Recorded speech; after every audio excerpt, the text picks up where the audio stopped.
and unsurpassed, penetrating and perfect Dharma is rarely met with, even in 100,000 million kalpas, to see and listen to remember and accept. I vow to taste the truth of the Tathagata's words. Good morning again.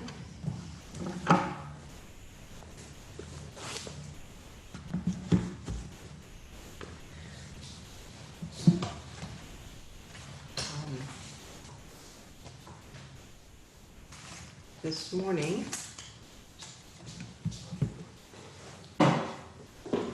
we're going to continue our discussion of Eihei Koso Hotsuganmon. So this is the last in a series of talks.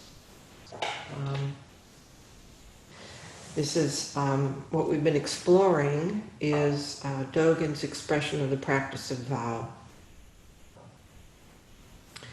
So you will have noticed if you quietly explore, as he asks us to do, that there's much, much more to be said about this than we could cover in 4 lectures. I would say there's a lifetime of questions and explorations that we can have with this text. In this final section, we can say it's a kind of summation of the many points that Dogen has been making. So let me read this final section that we're going to talk about today, and then we'll go through it.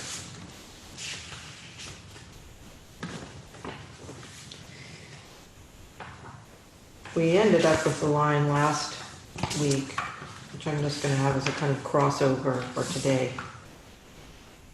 Dogen Zenji says, quietly explore the farthest reaches of these causes and conditions, as this is the exact transmission of a verified Buddha. Repenting in this way, one never fails to receive profound help from all Buddhas and ancestors. Revealing and disclosing one's lack of faith and practice before the Buddha, the power of this revelation melts away the root of transgression. This is the pure and simple color of the true practice, of the true mind of faith, of the true body of faith. So that's kind of a whopper, right? It's got a lot of whopper terms in it, a lot of challenge in it. And the first line that I want to talk about, quietly explore the farthest reaches of these causes and conditions, that's what I asked you to do over this practice period, and what specifically we talked about last week. This is the exact transmission of a verified Buddha. So when we quietly explore the causes and conditions of our life and our practice, we come to know and realize the exact transmission of a verified Buddha. That is the exact transmission of a verified Buddha. We can say that this is interdependent dynamic reality. Those are kind of good words that we like to use a lot. Interdependence, dynamic, reality, the arising and perishing, the aliveness of this life. But interdependent dynamic reality is rather abstract and distant, don't you think? The lived reality of this teaching is not abstract and distant. It is intimacy. It is konodoko, responsive communion. It is being alive in our lives with others and realizing this truth. The causes and conditions of our life are infinite. Our practice is infinite and absolutely particular in this moment at the same time. When we quietly explore this, this becomes apparent to us. What is real becomes apparent to us. We encounter our world directly. Dogen consistently uses the word show. He really likes the word show. Over and over and over again, you see this in his teachings. Show is verification, authentication, that our practice verifies what is already here. It doesn't make something happen. It uncovers, it makes real for us, makes apparent to us what is already here. Enlightenment, awakening, is not something that is created. It is not the result of anything. It is not the result of anything. And it is certainly not a goal at the end of a long journey or a reward for being good or working hard. According to Dogen's teachings, enlightenment is the starting point. It is what draws us to practice. It is realized, made real through us, with us, in our practice. It is this verification of what is already true. So our practice starts with enlightenment. In Japanese, this is shujo no shu. Realization, moment by moment. It's endless. It is a reality of enlightenment as our lives. And it impels us to make it real. So you could ask yourself, what is it that drew me and continues to draw me to practice? Quietly consider this. What is it that draws me? Maybe it's not so clear, but there's something. The teaching that practice and realization are one, in Japanese, Shuso Ito, this is very important in Dogen's teachings. It shapes everything about our practice and how we understand this text. One moment of practice is one moment of realization, whether we know it or not. I say this frequently. We want to know, we want to categorize. But knowing isn't necessary. Realizing is necessary. This is the exact transmission of a verified Buddha. No place else. The next line comes to a very tricky word. Repenting in the, Dogen Zenji says, repenting in this way, one never fails to receive profound help from all Buddhas and ancestors. Repenting in this way, one never fails to receive profound help from all Buddhas and ancestors.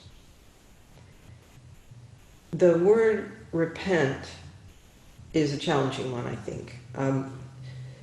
It reminds me of those cartoons, you know, scraggly guy with a placard that says, "The end is near, repent, repent, the end is near." Or it can call forth a corrosive sense that we should somehow apologize for our imperfect existence as flawed human beings. But that is not the meaning. To repent is to feel regret for being off. It's an expression of care for ourselves, and it's transforming.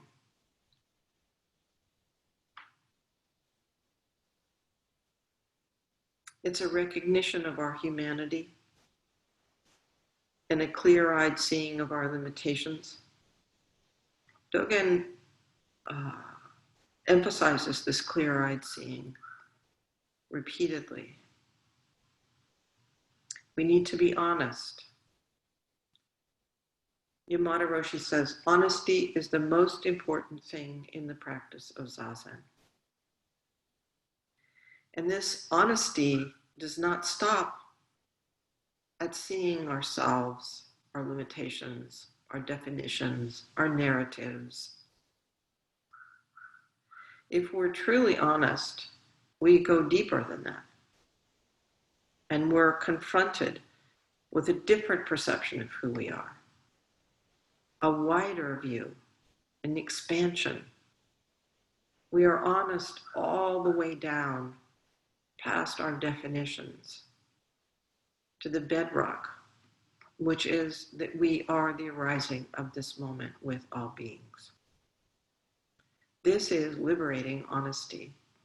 It includes everything. So we recognize our limitations, we recognize the horizon of our sight and the ways we construct a limited view of the world. That we see. When we see with these eyes of honesty, however, we take our place accurately in the web of existence. We come to know ourselves as that web in our particularity and in our universality. This intersection.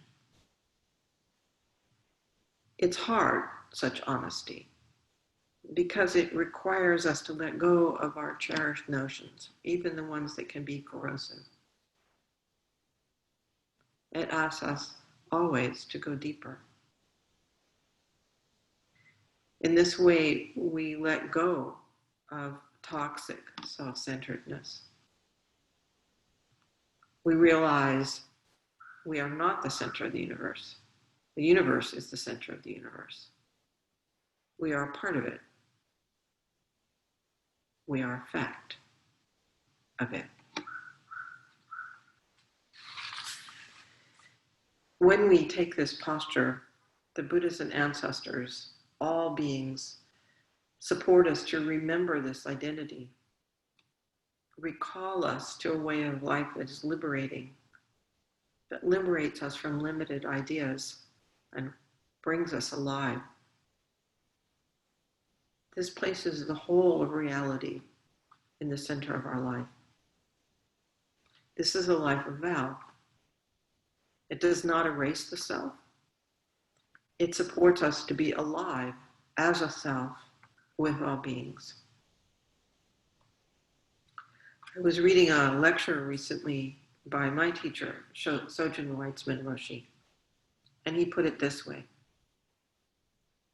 When Buddha-centeredness and self-centeredness come together as one center, then we're in perfect balance.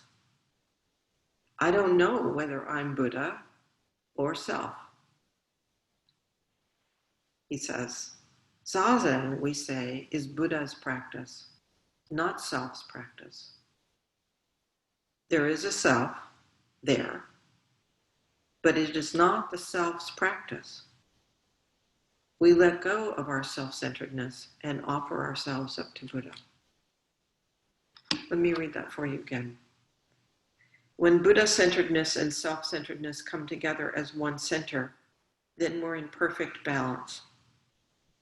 I don't know whether I'm Buddha or self. Zazen, we say, is Buddha's practice, not self's practice. There is a self there, but it is not the self's practice. We let go of our self-centeredness and offer ourselves up to Buddha. I would add, this is true not just in Zazen, but in all aspects of our lives. We are a self, and when we cease from trying to wrench reality into our self-centered version of it, or perhaps more accurately, when we know that we are trying to do that again, and with kindness and firmness, we allow that to shift. We find our place as a self in the web of reality. When I was reading this Buddha-centeredness and self-centeredness coming together, I was reminded of, when when you get your eyes examined and they do those little flippy things, and at some point it kind of comes together and your eyeballs kind of come together and you can see clearly. It's like that. It's like we can be off. We can see one way, another way is one way, another way. But when these come together, it's like there's a harmony that happens in us and with all beings.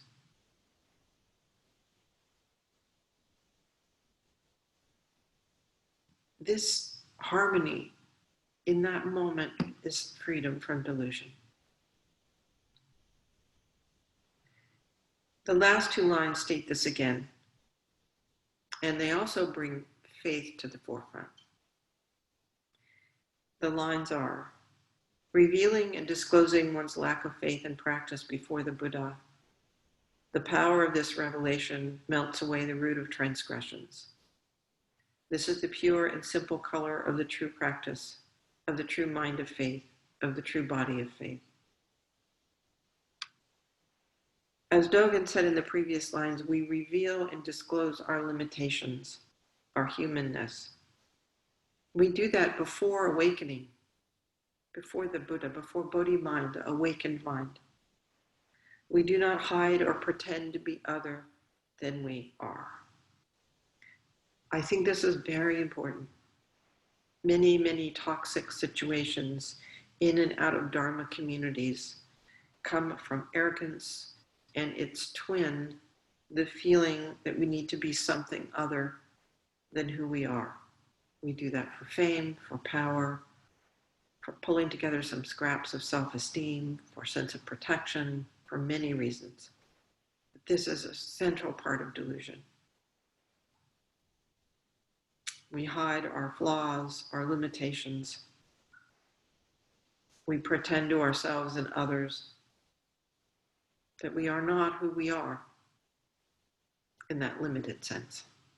And in that way, we hide from ourselves who we truly are. And this is all based on the misconception that somehow perfecting the self is the goal, being somehow above the human condition. Sometimes we want so badly for ourselves or someone to be above the human condition. But that is a problem. This is the direct opposite of the realization that Dogen says. He calls our practice the dignified activity of a Buddha. The dignified activity of a Buddha is not dependent upon any special configuration of the self, much less a posture of invincibility or arrogance. The dignified activity of a Buddha is responsive communion. In this Saha world, this imperfect world. When we take this posture with all beings, the root of our delusion is melted. The root of our delusion of separation, isolation, is melted. And we experience life wholly. All beings support this. Every encounter, every dimension of our lives support this.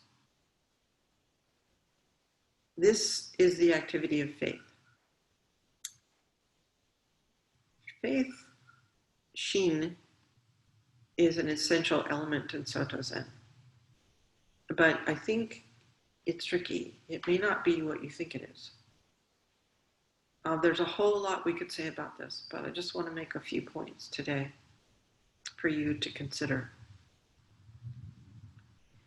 First of all, faith in Dogen's teaching is not uncritical belief, much less a kind of unthinking acceptance of a set of teachings or tenets.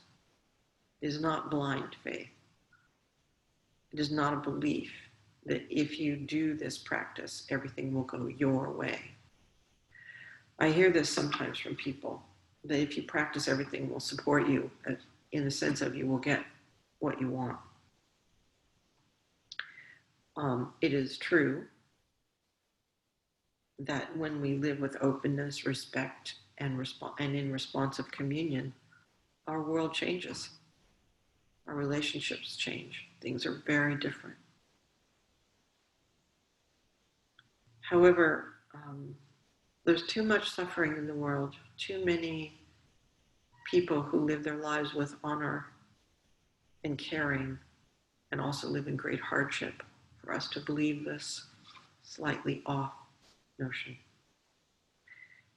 Regardless of circumstance, what this teaching of faith, this teaching of vow tells us is that regardless of circumstance, when we turn to the Dharma and we rely on the teachings and practice, the situation may be very hard indeed, but we are not wandering alone with no sense of how to live with kindness, clarity, and effective action. That transforms our lives. The oldest Chinese character for faith is Xin, spelled in English Xin, or in Japanese Shin. And you'll notice that the word Shin is also the pronunciation for the character for mind and heart, but they're different characters. So this character is found in the 6th century text, the Xin Xin Ming, faith in mind. The left side of this character, the left radical, is the character for person. The right side is word. So person, word. So there's a sense in Shin of trusting the word of another. We can understand this as relying on the teachings, and that we, as individual people, live in relation to them. This is one character, 2 parts, one character. So there's a sense of not being separated from the teaching, person teaching, person teaching, person teaching. One thing. This is also an active stance. Faith is a verb. It describes a life of practice. It is far from passive acceptance. It's a dialogue, a transformation of how we experience our lives as individuals. A transformation is how we experience our lives as communities. It is a meeting and merging of self-centered, Buddha-centered, awakening-centered, alive-centered. This is the fundamental shift of practice, over and over and over again, moment by moment by moment. Self-centered, Buddha-centered, self-centered, Buddha-centered, self-centered, all being centered. That includes the self.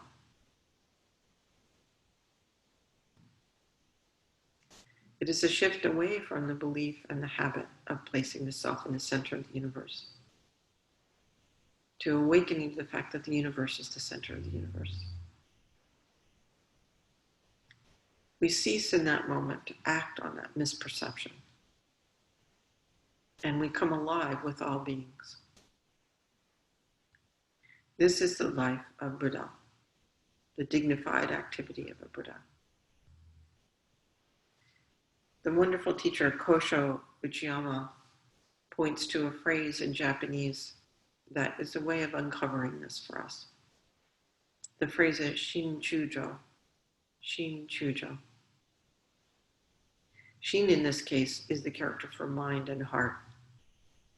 Chujo is understood as clear, in the sense of seeing things as they actually are. Shin Chujo is the clarification process, an activity that has no end. It is the endless living of practice. It is infinite, just as causes and conditions are infinite. This process of clarification is infinite. And our aliveness comes in the clarification process itself, not in some end product. Dogen says in the Shobogenzo, faith is so called when the entire body becomes faith itself. In this text, he says,